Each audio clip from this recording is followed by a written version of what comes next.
قرآن کریم د درو کسانو د پاره هلاکت بیان کړی دی. درې کسان به هلاک او تباہی چې په یو سړي کې درې صفات راشي. درې کسانو د پاره دردناک عذاب دی او هغوی به د جهنم په بدترینه کنده کې پراته وي. کم کسان دي؟ الذین هم عن صلاتهم ساهون. یو هغه لمونځګزاره دی چې لمونځ په ډېر غفلت کې کوي. د سوچ و فکر بل ځای دی، کله کړی کله نه کړی، کله په داسې شکل کړی چې دی د یو بنده دپاره وکړي، هغه بنده یې نه ځین قبلوي، نو الله تعالی به یې څنګه قبول کړي. یو چې سړی په لمانځه کې ډېر لاوبالی، د هغې دپاره دردناک عذاب په جهنم کې دی.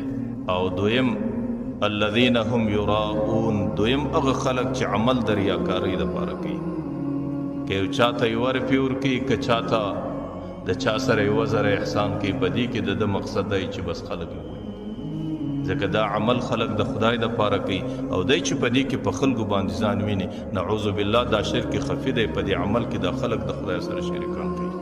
او دریم هغه سړی دا صفت دی ویمنعون الماعون، چې د خلکو د ماعون حق رمنه کوي. ماعون څه ته وایي؟ ماعون دې ته وایي یو همسایه بل همسایه له کله حال راواستي، و یاره ستاسو بیلچه مې په کار دی، لوړ سات کوي راکړي.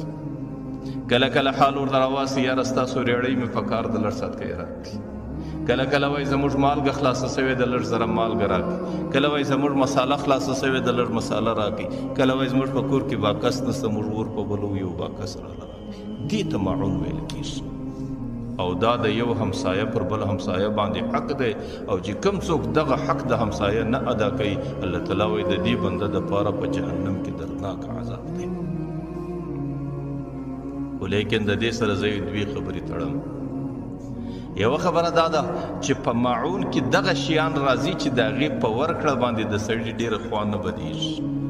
اوس بیلچه که دی په کور کې استعمال کې لږ سات کوي، بعد یې برته راوړي. په ریړۍ کې که دی یو څه انبار وغورځوي، برته یې ستا کور ته راولي. په دې باندې سړی ډېر نه پریشانه کېږي.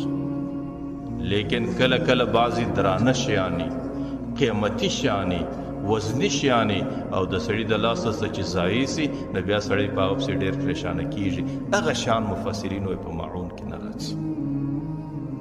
دویمه خبره زه دا تړم چې بعضې وخت کې همسایهګان هغې ګسه دا عادت جوړ کړی دی، هر سات کې رازغلي، که سهار یې هم رازغلي، که ماپښین یې هم رازغلي، که ماښام یې هم رازغلي، که د ورځې یې هم رازغلي، که مازدیګر یې هم رازغلي. په هر وخت کې نن مې پلانکی شی په کار دی، نن مې پلانکی شی په کار دی، نن مې پلانکی. بس د هغې مزاج دغسې جوړ شوی دی، د هغې